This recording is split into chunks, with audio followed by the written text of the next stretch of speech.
Hello, BookTube, and welcome to Weekly Reads. I've had a pretty good reading week, and also a film watching week, or Netflix viewing week. So let's get on to what I watched, so I don't forget. So on Friday and Saturday, I watched Night on Earth, narrated not by David Attenborough, but by Samara Wiley. And it was fantastic. I rather enjoyed it, especially the episode dealing with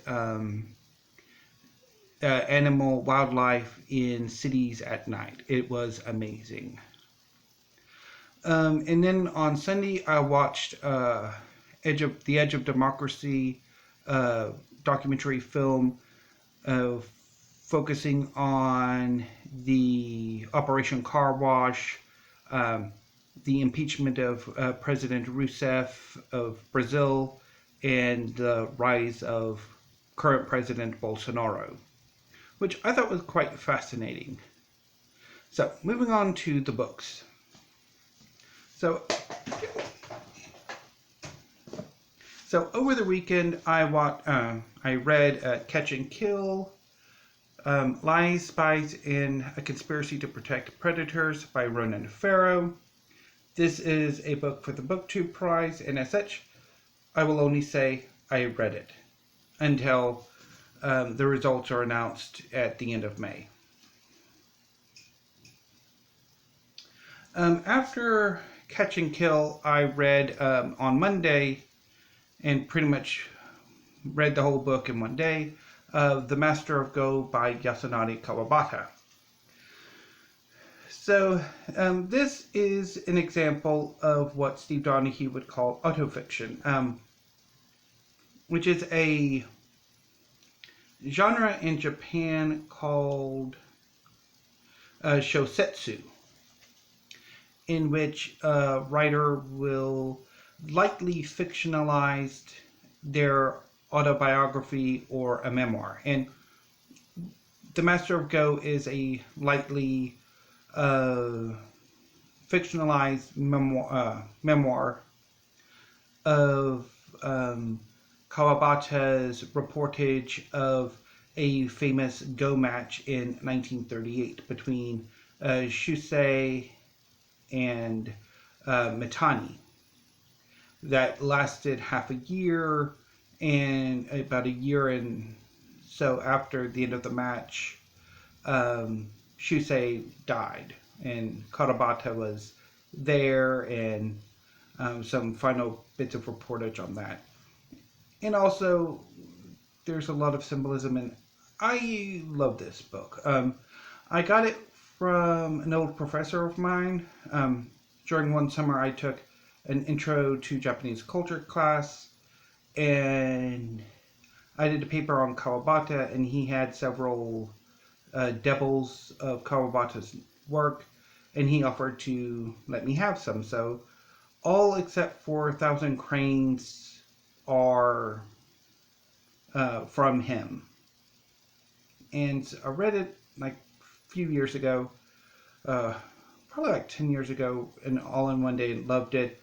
Came back to it in 2017, and I didn't quite get on with it at the time, and I don't know why. But coming back to it this week, I just fell in love with it all over again. This is a fantastic book.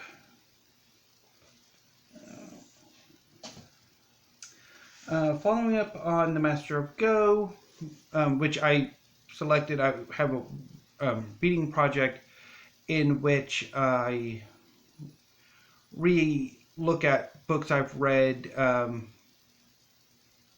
from like high school on, that either I've read and I'm curious as to what my reaction would be now, or books that I hadn't got on with when I first read them, and I haven't really revisited since, that I'm kind of giving them another go. Also, part of this project, I read Mysterious Skin over Tuesday and Wednesday. This is a 1995 novel by Scott Heim. This is his fiction debut. He wrote a collection of poetry before this. So, Mysterious Skin is about two young men, Brian Lackey and Neil McCormick. When they were 8 and 9, they were part of a Little League team, and both were abused by their coach. And from that abuse, one of them, Brian, had lost several hours of his life. He doesn't know what happened after the game got rained out. And he becomes convinced that he was abducted by aliens. Neil is perfectly aware of the abuse, and he's romanticized it. And it has informed his attraction to older men who, in some degree, resemble his coach. And as he grows older, he becomes a hustler. And eventually, the two come together. Brian begins to remember what happened and befriends a friend of Neil's. And eventually, after rape in New York, Neil returns for Christmas to Kansas, and they connect and they hash out what happened to them in an incredibly powerful and uncomfortable scene.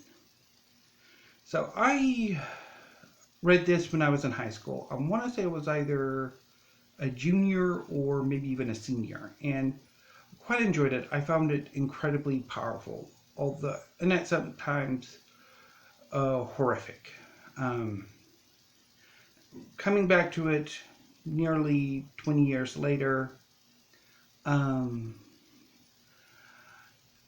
still enjoyed it, but I can see the writing is not. I mean, it is definitely a first novel and does suffer from some issues. Heim, I think, does Brian of the two main characters. Brian's chapters are the best. Heim has a stronger grasp on Brian's character. Neil is much harder, and that's natural in a way because he's romanticized his abuse. And he's also not necessarily a sociopath, but some of his actions are sociopathic. And I think when Neil tells his own story, I don't think Heim quite maintains his characterization or a handle on Neil's characterization. It's better when it's told from an observer's point of view. Two of Neil's friends, Wendy and Eric, are also narrators.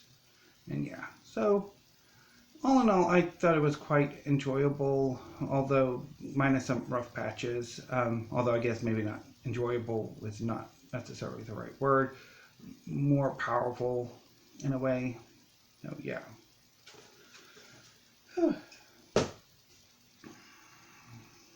Yeah. I would say powerful, not necessarily enjoyable. I don't think that book is meant to be enjoyed. Anyway. And then, since I had like a free day yesterday, and I didn't think it would be wise to read something for just one day that might carry over to today, since I'm going to start my May reading today, I decided to thumb through a cookbook, which was a pretty good decision because I made some fudge yesterday, and then I did a chicken and rice dish for supper. So I was a little too busy with Yeah, so the cookbook I thumbed through was, or is, America's, uh, yikes, Martha's American Food by Martha Stewart. This is a fantastic cookbook. I have cooked the chocolate chip recipe in here several times. Let me get a good picture of them. Fantastic. And there are several other dishes I want to cook from here too, eventually.